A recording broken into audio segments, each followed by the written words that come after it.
সাভারের শিক্ষার্থীদের বিজ্ঞান মনস্ক ভাবে গড়ে তোলার উদ্দেশ্যে শুরু হলো সাভারের সর্ববৃহৎ তৃতীয় গণিত ও বিজ্ঞান অলিম্পিয়াড। সকালে সাভার মডেল কলেজে গণিত ও বিজ্ঞান অলিম্পিয়াড অনুষ্ঠিত হয়। এতে সাভারের প্রায় ৮০টি স্কুলের পঞ্চম থেকে দশম শ্রেণীর প্রায় ৪,০০০ শিক্ষার্থী অংশগ্রহণ করেন। সাভার সায়েন্স সোসাইটি এর আয়োজন করেন। সাভার সায়েন্স সোসাইটি হচ্ছে সাভার থেকে যারা বিভিন্ন পাবলিক ইউনিভার্সিটিতে পড়াশোনা করছে তাদের একটি ফাউন্ডেশন। এই আয়োজন করায় শিক্ষার্থী ও তাদের অভিভাবকরা অনেক খুশি। এ সময় সাভার সায়েন্স সোসাইটির চেয়ারম্যান আবু বকর সিদ্দিক উপস্থিত ছিলেন।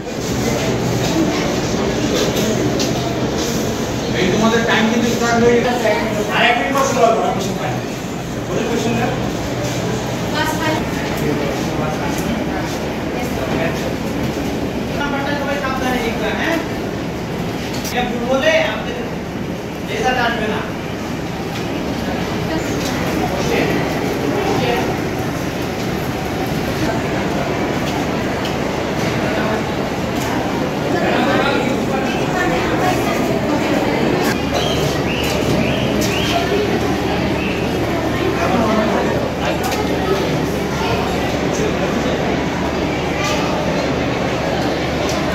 আমাদের সাভারের সর্ববৃহৎ ম্যাথ ও বিজ্ঞান অলিম্পিয়াড অনুষ্ঠিত হচ্ছে এবং এখানে পঞ্চম থেকে দশম শ্রেণীর শিক্ষার্থীরা স্বতঃস্ফূর্তভাবে অংশগ্রহণ করছে।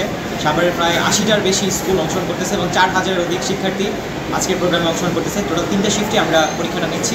এখন বর্তমানে 5 এবং 6 পরীক্ষা দিচ্ছে এবং এটার উদ্দেশ্যটা হচ্ছে বিজ্ঞান মনস্ক একটা সাভার গড়ে তোলা এবং সুন্দর একটা পরিচ্ছন্ন সাভার গড়ে তোলা এবং যেখানে হচ্ছে প্রত্যেকটা শিক্ষার্থী ভবিষ্যৎকে নিয়ে স্বপ্ন দেখতে পারবে, ভবিষ্যৎকে নিয়ে চিন্তা করতে পারবে। এটাই আমাদের মূল উদ্দেশ্য এবং লক্ষ্য সাভার সায়েন্স। দৈনিক ভোরের সময়, সাভার।